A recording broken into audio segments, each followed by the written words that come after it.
GATE Academy. I am Amit Jharola, subject matter expert at GATE Academy. Today we will first we will see the concept of capillarity, which already we have discussed in the last class. Now we will see the effect of capillarity on the effective stress. One case we will study, and then based on it we will solve one GATE problem. We should see here, as I discussed in my previous video about the capillarity. In the capillarity, what happens if adhesive forces are occurring between two different materials or different molecules of two different materials? In that case, water rises, and I have seen in the water adhesion is more is in comparison to your cohesion, right? So in that case, what will happen? Your water will rise. As in the water tub, if I insert one tube, water will rise in the tube. Same case happens in the soil also. If there are number of solids and we have free water surface, in that case also आपका water जो होगा from free surface it will rise in the soil, and that action we call capillarity. तो जिस zone तक ये water rise करता है, that zone is called zone of capillary rise. We have seen in the last video, due to this capillary action, water is in tension, and that pressure we call capillary tension. Due to this capillary tension, your water is in tension, means we have negative pore water pressure. If we have negative pore water pressure, of course your effective stress will increase. I have given one example also. It is easy to walk near the sea coast but very difficult to walk away from it. Why? Because क्या होता है कि यदि मैं बात कर रहा हूँ नियर टू सी कोस्ट की, तो वहाँ का जो जोन होगा that will B zone of capillary rise. तो जैसे वहाँ पे कैपिलरी राइज होता है, इफेक्टिव स्ट्रेस वहाँ के क्या होते हैं, बढ़ जाते हैं. तो एक मैं यहाँ पर केस स्टडी करने वाला हूँ इस वीडियो में कि किस तरीके से इफेक्टिव स्ट्रेस बढ़ते हैं, और उसी पे बेस्ड गेट का एक प्रॉब्लम हम सॉल्व करेंगे. So let me consider, suppose we have one ground level. So this is what we have ground, and at some depth we have water table, and up to here suppose we are interested in this soil. अब यहाँ का depth यदि मैं मान लूँ it is h, और यहाँ का जो सॉइल का डेप्थ है, सॉइल का जो थिकनेस है वो मैं मान लूँ z. यहाँ का जो सॉइल होगा I can say it will be dry. Why? Because above the water table soil is dry or maybe partially saturated. Below the water table, I am sure it is fully saturated. Now I am considering it is the zone of capillary rise. The reason of capillary rise already we have discussed in the last video. So let me assume it is the zone of capillary rise. What is happening? Water यहाँ से ऊपर की तरफ rise कर रहा है up to the full depth h. So h is the height of capillary rise. तो ground level तक वाटर यदि यहाँ से यहाँ राइज कर चुका है, मीन्स वॉइड्स क्या हो चुके हैं, इसके फुल्ली सैचुरेटेड हो चुके हैं, वॉइड्स वाटर से फिल हो चुके हैं. So again here I can say ये वाला सॉइल भी है जो कि फुल्ली सैचुरेटेड हो चुका है.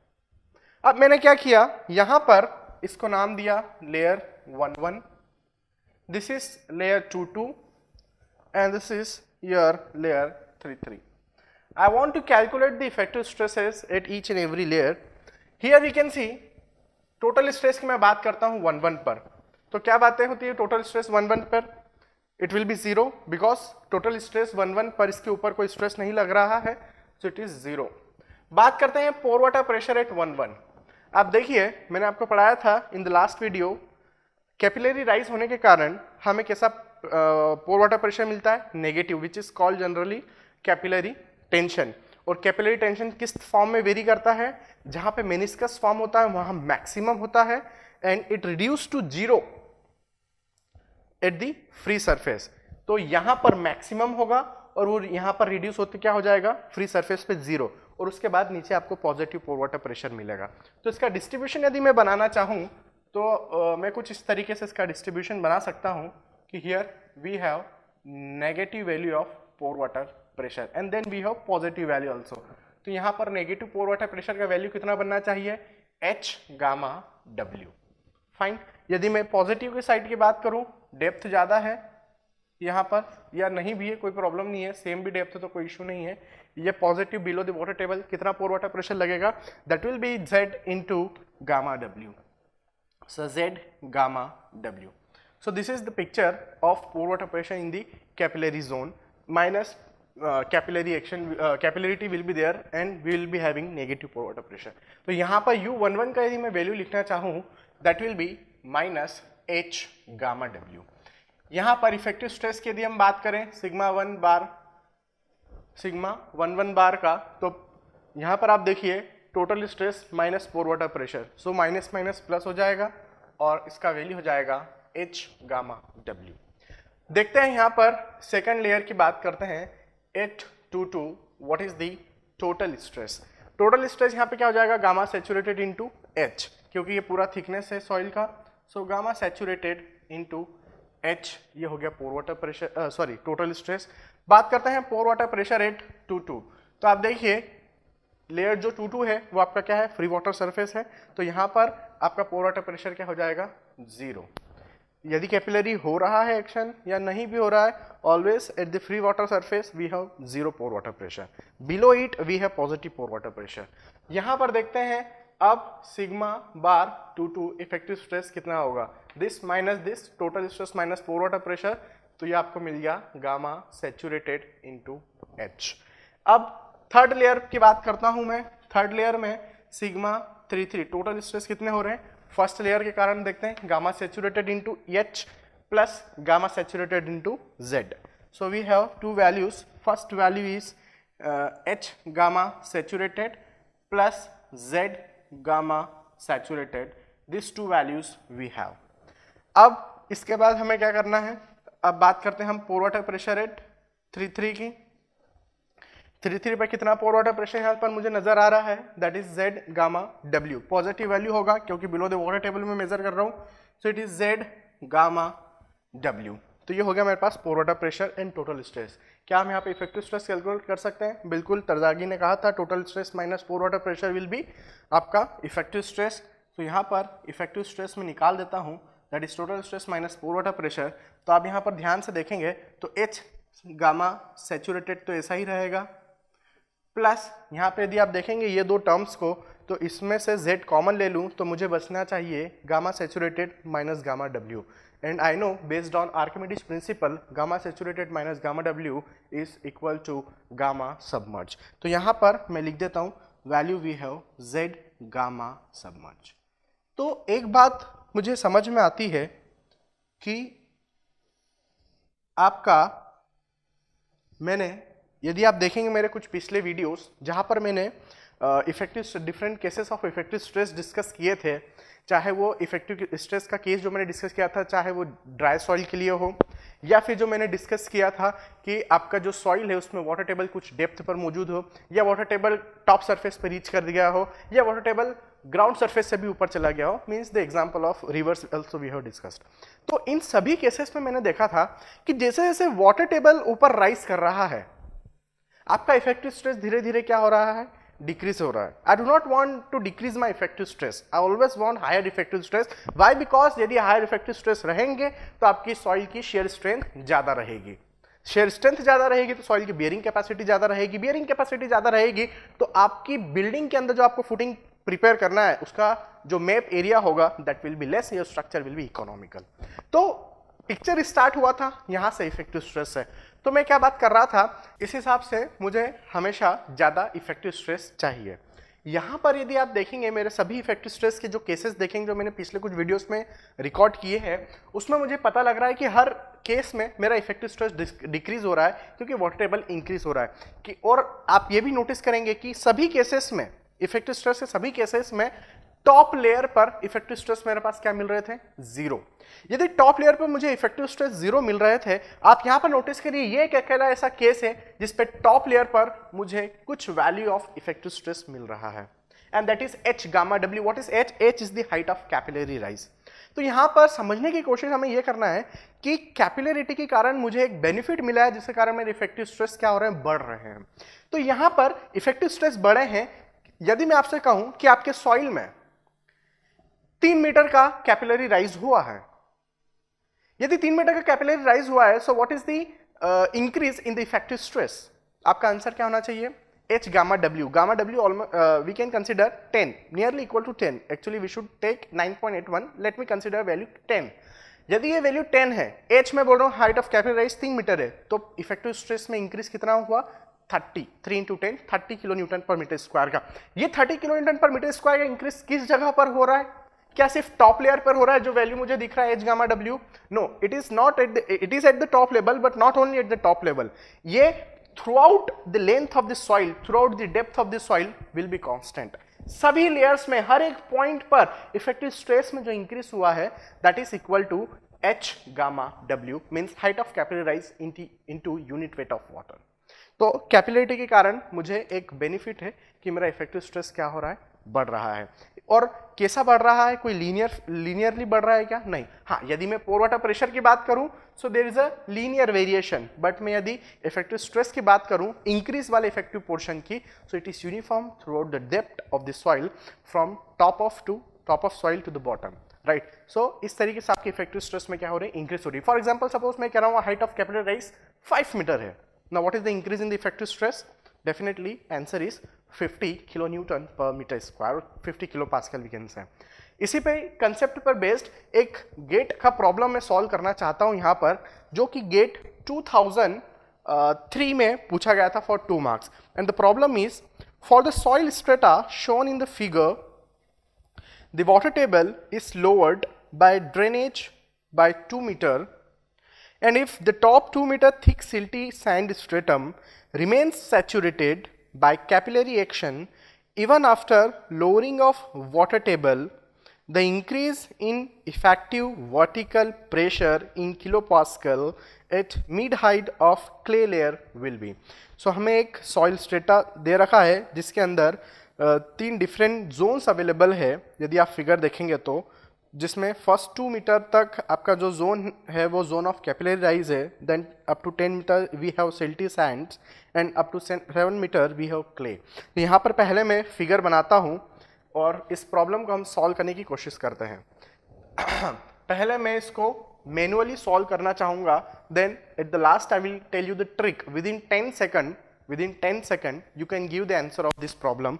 It was asked in the GATE 2003 for 2 marks.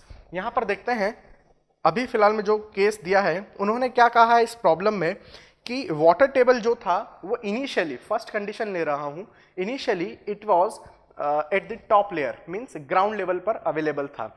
कुछ कारण से इसमें 2 मीटर क्या हो जाता है? ड्रॉप हो जाता है वाटर टेबल। अभी पहले तो मैं फर्स्ट केस ले रहा हूँ जहां पर ग्राउंड सरफेस पर ही मेरा वाटर टेबल क्या है? अवेलेबल है। तो यहां पर देखते हैं, आप देखेंगे ये 2 मीटर का जोन है, ये 10 मीटर का जोन है आपके पास, और फिर हमारे पास एक 7 मीटर का भी जोन है। So this is your 2 meter, then we have 10 meter thickness of soil, and then we have 7 meter thickness of clay. यहाँ पर फर्स्ट वाले में अब देखिए ये जो वाटर टेबल प्रेजेंट है टॉप सरफेस पर ग्राउंड लेवल पर इनिशियली फर्स्ट कंडीशन में, तब आपका जो सॉइल है उसका यूनिट वेट जो दे रखा है that will be 22 kilo newton per metre square. यहाँ पर यूनिट वेट दे रखा है 22 kilo newton per metre cube. यहाँ पर भी soil is same, so gamma saturated दे रखा है 22 kilo newton per metre cube. और यहाँ का जो क्ले है इसका जो गामा सैचुरेटेड दिया है, डेफिनेटली अलग अलग सॉइल का अलग अलग यूनिट वेट होता है, तो यहाँ पर हमें दे रखा है 19 kilo newton per metre cube. समझने की कोशिश करते हैं इस प्रॉब्लम को और सॉल्व करते हैं। अभी मुझे क्या निकालना है, उन्होंने कहा है जैसे कि ये क्वेश्चन ये है कि ये इनिशियल कंडीशन था ग्राउंड का, किसी कारण से ये जो वाटर टेबल है ये ड्रॉप होके इस लोकेशन पर आ जाता है, 2 मीटर डेप्थ पर आ जाता है। तो इस जगह पर यहां कहीं पर, यदि यहां कहीं पर जो 3 मीटर 3.5 मीटर डेप्थ है क्ले का, मींस उन्होंने कहा है mid height of the clay. अभी इस करेंट सिचुएशन में यहां पर यदि आप इफेक्टिव स्ट्रेस निकालें, इस लेयर पे यदि आप इफेक्टिव स्ट्रेस निकालते हैं, वो एक वैल्यू सपोज x हुआ। अब जब वाटर टेबल ड्रॉप हो चुका है और इस लेवल पर आ चुका है और ये वाला जोन ऑफ कैपिलरी राइज बन चुका है, तब वापस आप इस लेयर पे इफेक्टिव स्ट्रेस निकालो, सपोज वो वैल्यू y हो चुका है, तो x और y के बीच में क्या डिफरेंस है वो मुझे निकालना है। क्या वो बढ़ रहा है, क्या वो घट रहा है, पॉजिटिव वैल्यू है, नेगेटिव वैल्यू है। ऑप्शंस आप देखेंगे तो सभी पॉजिटिव वैल्यूज है, ऑफकोर्स ये बढ़ने वाला है क्योंकि कैपिलरी जोन आ चुका है। और मैंने अभी आपको पढ़ाया जब भी आपके पास कैपिलरी जोन होता है इफेक्टिव स्ट्रेस बढ़ जाता है। तो यहां पर इस प्रॉब्लम को सॉल्व करते हैं कि इस लेयर पर जोन ऑफ कैपिलरी राइज इस जोन में ऑकर होने के कारण इस लेयर पर कितना इफेक्टिव स्ट्रेस इंक्रीज हुआ है। इसका आंसर तो विदिन 10 सेकंड दिया जा सकता है, but I want to discuss the manual procedure, then we will give the tricks. So यहां पर हम देखते हैं सबसे पहले कि किस तरीके से हम इस प्रॉब्लम को सॉल्व करते हैं। तो देखिए यहां पर 3.5 मीटर डेप्थ पे निकालना चाहता हूं मैं। सबसे पहले मैं निकालता हूं यहां पर टोटल स्ट्रेस। टोटल स्ट्रेस इस लेयर पर मैं निकाल रहा हूं, mid height of the clay layer पर। तो देखते हैं पहले ये वाले सॉइल का देखते हैं, फिर ये वाले का देखते हैं, उसके बाद ये वाले का देखते हैं। हालांकि यहां से लेके यहां तक 12 मीटर डेप्थ तक आपका सॉइल सेम है। सो मैं यहां पर लिख देता हूं 2 × 22 प्लस 10 × 22, 2 × 22 प्लस 10 × 22, देन 3.5 × 19, क्योंकि mid height of clay layer पे कहा है उन्होंने। सो 3.5 इंटू क्या हो जाएगा 19। ठीक, अब ये तो हो गया टोटल स्ट्रेस। पोर वाटर प्रेशर की बात कर लें तो आप देखिए वाटर टेबल यहाँ पर है तो पूरा यहाँ तक बनेगा, ट्रायंगुलर डिस्ट्रीब्यूशन होगा। यहाँ पर क्या हो जाएगा वैल्यू, मैं डेप्थ लिख देता हूँ 2 + 10 + 7, ये सभी sorry not 7, 3.5 mid height of the clay layer पर हम कैलकुलेट करना चाहते हैं। तो इट विल बी 3.5 इंटू ये क्या बन जाएगा आपका unit weight of water. Let me take the value 10। आप 9.81 लेके भी सॉल्व करिए, ये answer will be nearly same. 10 से मुझे ये सॉल्व करने दीजिए क्योंकि ये जो प्रॉब्लम सॉल्व किया गया है ये 10 वैल्यू लेके किया गया था। अब यू आ गया, इफेक्टिव स्ट्रेस आपको निकालना है, that is total stress minus pore water pressure. तो हम इस क्वेश्चन को सॉल्व करते हैं। पहले देखते हैं किस तरीके से इसका वैल्यू कितना आता है। तो देखिए 2 × 22 प्लस 10 × 22 प्लस 3.5 × 19, वैल्यू मिल रहा है मुझे यहाँ पर 330.5 किलो पास्कल। बात करते हैं पोर वाटर प्रेशर का, 12 + 3.5 × 10, वैल्यू मिलता है 155 किलो पास्कल। टोटल स्ट्रेस हो गया, पोर वाटर प्रेशर हो गया। Let me calculate the value of effective stress and total stress minus pore water pressure, and the value we have equal to 175.5 kilo pascal. तो ये मुझे क्या मिल चुका है, इफेक्टिव स्ट्रेस मिल चुका है। अब मैं देखता हूं, ये तो मेरा था केस नंबर 1 जिसके अंदर वाटर टेबल टॉप सरफेस पे मौजूद है और मैंने mid height of the clay layer पर क्या निकाल दिया है, इफेक्टिव स्ट्रेस निकाल दिया है। अब केस 2 के ऊपर बढ़ता हूं मैं, जहां पर उन्होंने कहा है कि वाटर क्या हो चुका है, 2 मीटर से ड्रॉप हो चुका है वाटर टेबल। तो फिर से हम इसको यहाँ पे सॉल्व करते हैं। यदि वाटर टेबल 2 मीटर से ड्रॉप हो चुका है तो ये इसी फिगर में मैं समझाने की कोशिश करता हूँ। ये मेरा वाटर टेबल यहाँ से हटके कहाँ पे आ गया है, कुछ इस लेवल पर आ चुका है। Now there is no water table at the ground surface, लेकिन अभी भी ये जोन क्या है, still it is saturated. Why is it saturated? It is saturated due to the zone of capillary rise.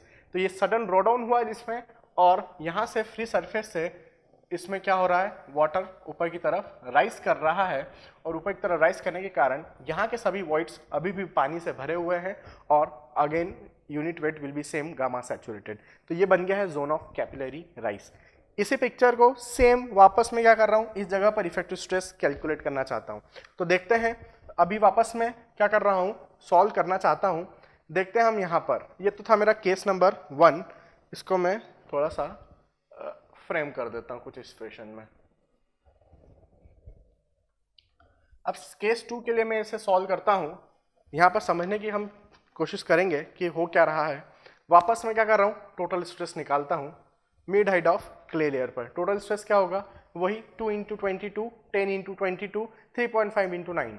So total stress में कोई change नहीं आ रहा है, it is same as earlier case.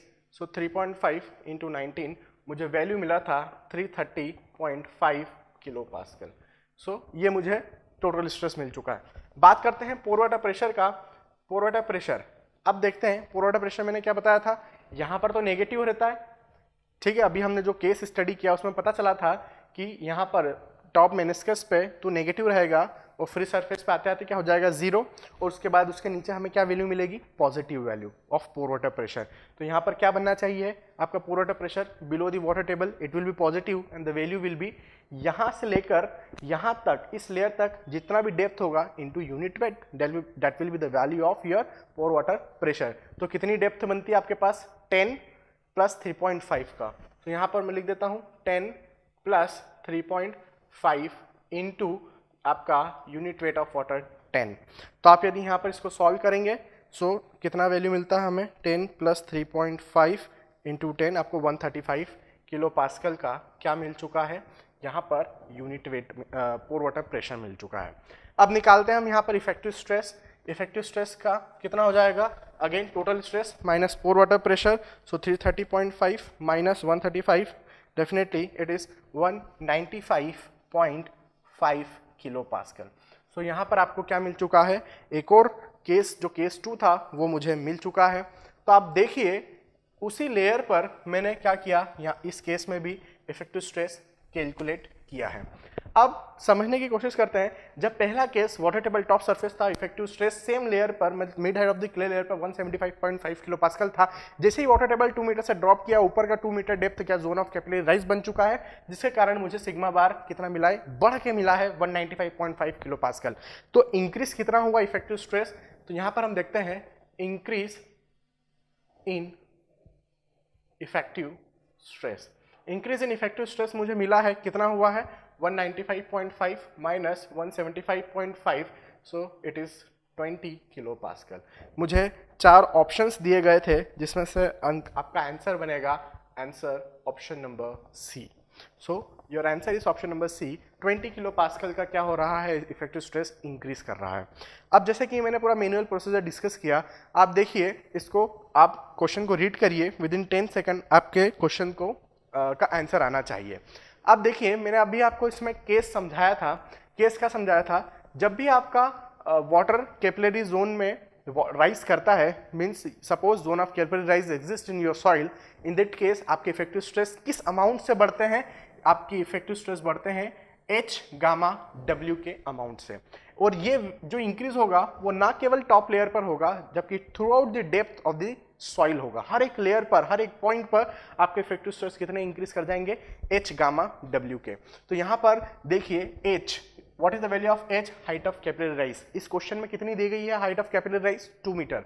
Unit weight मुझे कितना होता है 10, सो 2 इंटू 10, आंसर आ गया 20। आप इतना टाइम लगाया आपने करीब सॉल्व करने में 20 आंसर निकालने के लिए, विद इन 10 सेकंड आपने एक और आंसर दे दिया 20। So you should know the tricks, you should know the concept, fine. So this was the problem based on which was asked in the year of GATE 2003 for 2 marks based on capillarity. I hope you enjoyed this lecture.